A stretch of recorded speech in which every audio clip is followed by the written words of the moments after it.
19वीं सदी के आते ही धरती का औसत तापमान लगभग 1 डिग्री सेल्सियस से कई गुना अधिक बढ़ गया है। इसकी वजह यह है कि वायुमंडल में कार्बन डाइऑक्साइड की मात्रा ज्यादा हो गई है।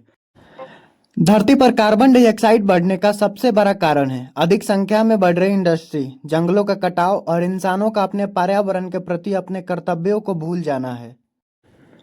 ये सब पिछले 40 वर्षों में 2014 से लेकर 2023 तक का जो साल रहा है, ये 9 साल इस धरती का सबसे गर्म साल रहा है। इन 9 वर्षों में सबसे ज्यादा हीट वेव और धरती गर्म हुई है और लगातार गर्म होती जा रही है। ग्लोबल वार्मिंग की वजह से बढ़ रही गर्मी ने महासागर को भी गर्म कर दिया है। महासागर ने इस बढ़ी हुई गर्मी का ज्यादातर हिस्सा सोख लिया है। ग्रीनलैंड और अंटार्कटिका की बर्फ की चादरों की मोटाई कम होती जा रही है। नासा के ग्रेविटी रिकवरी और क्लाइमेट एक्सपेरिमेंट के डेटा से पता चलता है कि ग्रीनलैंड में 1993 से 2019 के बीच हर साल औसतन 289 बिलियन टन बर्फ पिघलकर समुद्र में मिल गया है।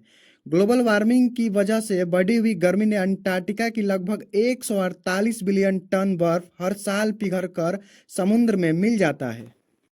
ग्लेशियर पीछे हट रहे हैं। पृथ्वी के हर कोने में लगभग हर जगह ग्लेशियर पिघल रहे हैं, जिसमें अलास्क, हिमालय, एंडीज, रॉकीज, अलास्का और अफ्रीका शामिल है।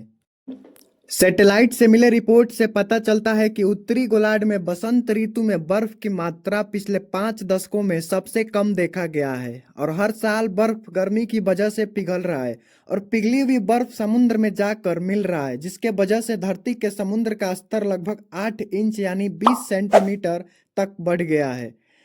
2023 में धरती का तापमान पिछले 20 वर्षों में लगभग 2 गुनी हो गई है। हर जगह जगह धरती पर फैक्ट्री इंडस्ट्री की शुरुआत के बाद से सभी कारखानों के कचरे समुद्र में जाने की वजह से समुद्र में जल की अम्लता में लगभग 30% की बढ़ोतरी देखी गई है, जिसके वजह से जलीय जीव को नुकसान हो रहा है और यह हम इंसानों द्वारा वायुमंडल में सबसे अधिक कार्बन डाइऑक्साइड छोड़ने का कारण बना हुआ है।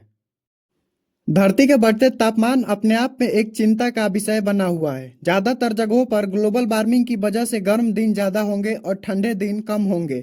सबसे ज्यादा गर्मी जमीन पर होगी और ज्यादा तेज गर्म हवाओं की लहरों में बढ़ोतरी होगी।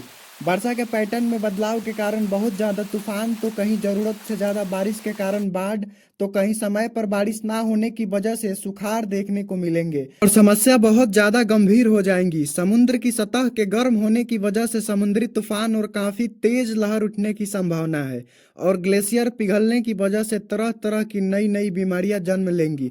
इससे छोटे और आम लोगों को अपना जीवन यापन करने में सारी कठिनाइयों से होकर गुजरना पड़ेगा।